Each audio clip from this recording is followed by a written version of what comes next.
मैं समझता हूँ कि ये पाकिस्तान तहरीक इंसाफ की खुशकिस्मती है कि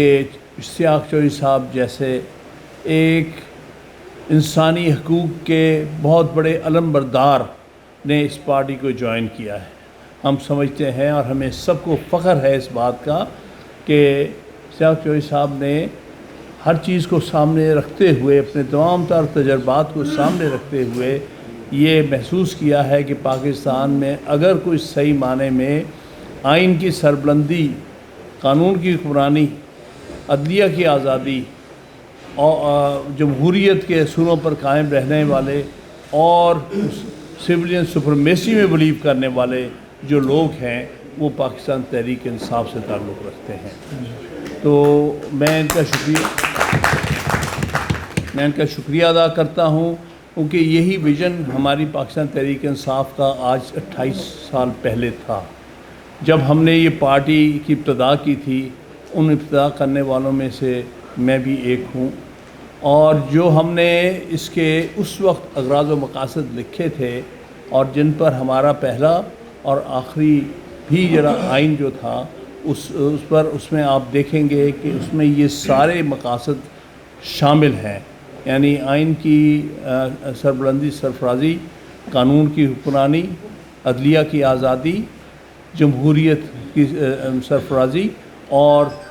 सिविलियन सुपरमेसी। इस मुल्क के अंदर जिस तरह से बाहर से डिक्टेट किया जाता है जमहूरियत को, जिस तरह लतीफ़ खोसा साहब कह रहे थे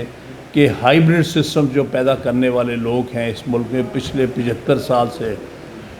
और ख़ास तौर पे हम दोनों की एक जनरेशन है जिससे ये सारे अदवार से हम गुज़रे हैं। बहुत से नौजवानों को नहीं पता कि अयूब खां का दौर कितना भयानक था,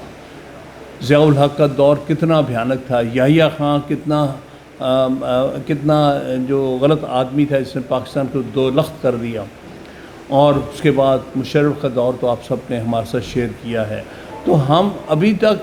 उन अदवार की एक कंटिन्यूएशन चल रही है जो खोसा साहब बता रहे थे, जो जुल्म तशद्दुद, जो जबर इस वक्त मुल्क के अंदर हो रहा है, ये दर हकीकत पिछले 70-75 साल के हमारे डिक्टेटर्स की और पर्टिकुलरली मिलिट्री डिक्टेटर्स की, चाहे बिलवासा या बिलावासा, उनकी इंटरवेंशन का नतीजा है। अब इसमें इमरान खान साहब का और पाकिस्तान तहरीक इंसाफ का बहुत बड़ा हाथ है कि आज कौम के सामने इनका मुकम्मल एक्सपोजर हो गया है। पहले अगर किसी को गलतफहमी भी थी इनके बारे में, आज बच्चे को पता है कि इस मुल्क में इक़्तिदार किसके पास है। सामने दिखाने को कोई होते हैं, असल में पीछे रास्ता। बिल्कुल सही कहा इन्होंने कि ये तो अपने चीफ मिनिस्टर भी मुकर्रर नहीं कर सकते मर्ज़ी से, फाइनेंस मिनिस्टर भी मुकर्रर नहीं कर सकते। और ये आज की बात नहीं है, ये एक सिलसिला चल रहा है बड़े अरसे से, अब एक अरूज पे पहुंच गया है। अब बड़े खुल्म खुला रिजल्ट्स को तब्दील किया जाता है। पहले कम से कम रात के अंदर करते थे, अब किसी किस्म की शर्म व हया रही नहीं, न रात की परवाह है न दिन की परवाह है। लेकिन जब कौमों पर इतने वाज़े तौर पर इंसानी हकूक़, जमहूरियत, आइन और कानून को तोड़ा जाता है तो वो वक्त असल में कौमों पर तब्दीली का वक्त आता है। और मुझे यकीन है कि जो कुछ भी 8 फरवरी को लोगों ने अपना मैंडेट दिया पाकिस्तान तहरीक इंसाफ को,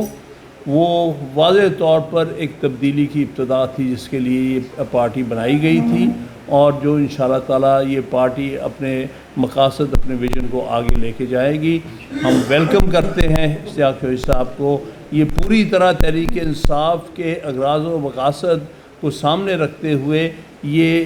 परफेक्ट एग्ज़ाम्पल हैं तहरीक इंसाफ में हम किन लोगों को अपना साथी देखना चाहते हैं। उसके लिए ये एक आइडियल शख्स हैं, आइडियल शख्सियत हैं, और इंशाअल्लाह ताला इनके आने से पाकिस्तान तहरीक इंसाफ को मज़ीद जो है तक़वियत मिलेगी, और जो काम तहरीक इंसाफ पिछले 28 साल से कर रही इंसानी हकूक़ के हवाले से, इसमें मज़ीद पेशरफ्त होगी। मैं इश्तियाक साहब का ममनून हूँ कि हमें यहाँ इकट्ठे किया और हमने वो बातें की जो कि अवाम जानती भी है, लेकिन हमारा फ़र्ज़ भी है कि हम उनके तक पहुंचाते रहें वो बातें جو اس ظلم اور جبر کی ماحول پیدا کیا ہے جن لوگوں کے ان کے بارے میں کچھ قانونی اور آئینی مجبوریاں ہوتی ہیں بعض اوقات. جس طرح سے ہم عدلیہ کا رویہ ہمارے ساتھ گیا ہے، جیسے ہم سے ہمارا جو تھا انتخابی نشان چھینا گیا ہے، یہ ڈھکی چھپی بات نہیں، اب سب جانتے ہیں. اس کے بعد کہ یہ کانسیکوینس جس طرح سے الیکشنز کو انہوں نے جو ہے وہ تبدیل کیے، اس کے ریزلٹس، وہ سب چیز آپ کے سامنے ہے. وہ بھی ہماری ایک اتحادی جماعت تھی، لہٰذا